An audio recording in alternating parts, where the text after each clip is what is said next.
Alright, here's a fun story. In 2017, the Canadian Forces sent 10 of their best shooters to an international training competition in Arkansas. They brought 20 of their high-power Brownings as their issued tool of the trade, but by the end of the warm-up phase alone, only 5 of those pistols were considered usable due to an unreasonably high number of stoppages. The Canadian team had to pass off their sidearms as they rotated between shooters.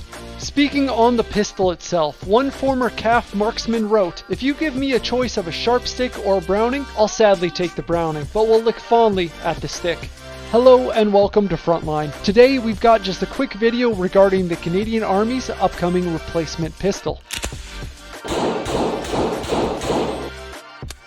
So the subject of firearms has recently become a very sticky subject for both YouTube creators and moderators alike. The intent of this video is to educate those members of the public, military, and any of you backwoods enthusiasts who want more information on this contract or its implementation. This upgrade has been a long time coming, and you should know where your money is going. So if you agree, please help out in what I suspect will be an underdog video fighting an uphill battle. Now onto the video. The Canadian government has awarded a $3.2 million contract to MD Charlton of British Columbia for 7,000 shiny new sidearms, and I just can't find a soapbox that's big enough. The days of the high-power Browning are now numbered.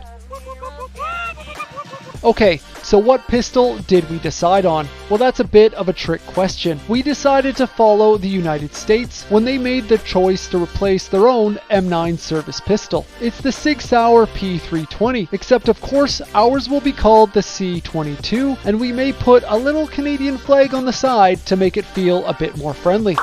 These 7,000 pistols will come with a yet unspecified holster system. If you can narrow that down, let me know below. But unless the given direction is to stick them in a pocket, I know anything will be better than what's been circulating. If the first deliveries go well, an option for an additional 9,500 pistols are available. That is, if we want to share them with the less important trades. You know the ones. Delivery of this modern miracle is expected around mid-2023. So what kind of weapon is the P320? Well, it's a striker-fired pistol which can be modified to whatever caliber matches your particular apocalypse, but Canada will probably remain with the 9mm. The P320 will also boast a wide range of improvements over the Browning, because of course it will. Specifically, these are an expanded magazine capacity. 17 for the P320 compared to the 10-round models that the CAF currently uses in the Browning. The P320 is also lighter in weight with vastly improved ergonomics and comes with a sweet little indicator to show whether or not the weapon is loaded, which is visible from multiple angles. This means you have zero excuse when you fire off that desk pop. The frame choice is likely to be polymer, but it does come in metal, and these come with several options for sizing up your sweaty palms, making this weapon highly modular and also quite ambidextrous. Nope, not what I meant. If the government likes what they see, they can choose to go ahead with the additional pistols, and this potential contract value would total 7.6 million US. Now, the P320 hasn't taken the world by storm, such as in the case of the Glock, but it is in controversial use with multiple militaries around the world, and these include Denmark and the United States. Yes, like a firstborn sibling, it was the US Army that helped pave the contentious path forward on this weapon. Even today, US Armed Forces endure a love-hate relationship with the P320, which they designated the M17. In fact, since first working with this weapon, both countries have encountered some serious issues, which mostly deal with misfires and concerns of safety. The P320 even took an early bite at Canada after our own special forces suffered a friendly fire accident during trial periods just a few years ago.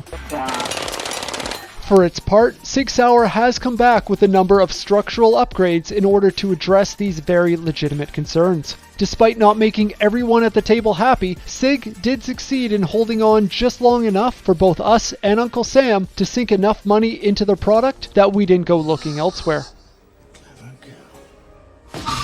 If we can put these aspects aside, I will say that I have used this pistol myself, and it is very comfortable. The main complaint I've heard repeated is first, the overall chunkiness of the weapon. It is kind of a big boy. And second, the higher bore axis, which can take some getting used to for those who normally make their home over in Camp Glock. Whichever way you may lean on this replacement, it will be incredibly nice that our troops no longer have to feel like the poor kid at school when they pull out their 74-year-old sidearm on international ranges. Hey everybody, an old man's talking! But what do you think? Should we have chosen a different replacement? And more importantly, do you know of a hole that's deep enough to bury all of our old Brownings?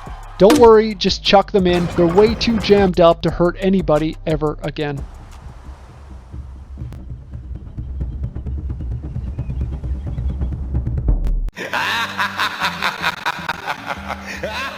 Thanks for watching, guys. Here's some other videos that we do at Frontline. Don't forget to help out the channel. Have a great day.